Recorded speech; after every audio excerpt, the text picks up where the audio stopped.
I would say on average, probably less than a quarter of our members are male. About 20% of my members are males. Out of all my members, about 30% are men.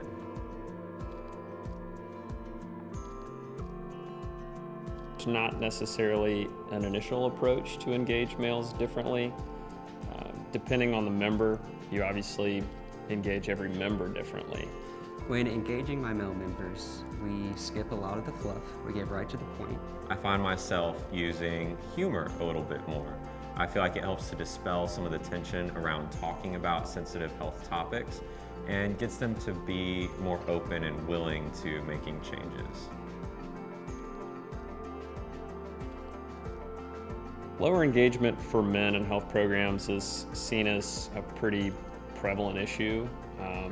When thinking about it, I think about the macho man, or like masculinity, how you shouldn't really express vulnerability, and I think to an extent, going to the doctor is being vulnerable. I think it's role models that men grow up with. For me, growing up in the 70s, you have role models like John Wayne and really tough characters that, you know, if it's not bleeding, you don't have to worry about going to the doctor or anything like that. In order to close the disparity gap with males, I feel we need to normalize the conversation, make it more about them rather than an overall health issue. I think men need a lot of encouragement and support from friends and family, including their spouses, because studies show about 20% of men will actually go to the doctor just to make their friends and family happy.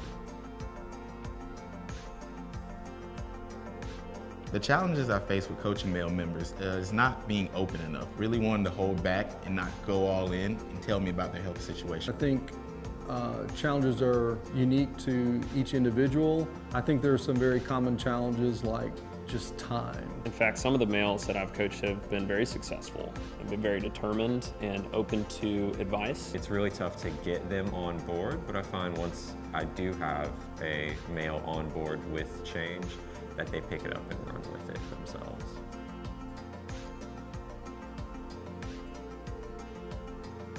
When men are worried about making that choice to see the doctor or taking that step and seeing someone new about a problem, thinking about the future and thinking about when will this issue you're experiencing cause serious irreversible damage. Taking steps to improve your health is always cheaper when you're focusing on preventative medicine rather than treating disease. So swallow your pride, go to the doctor, and get your screening.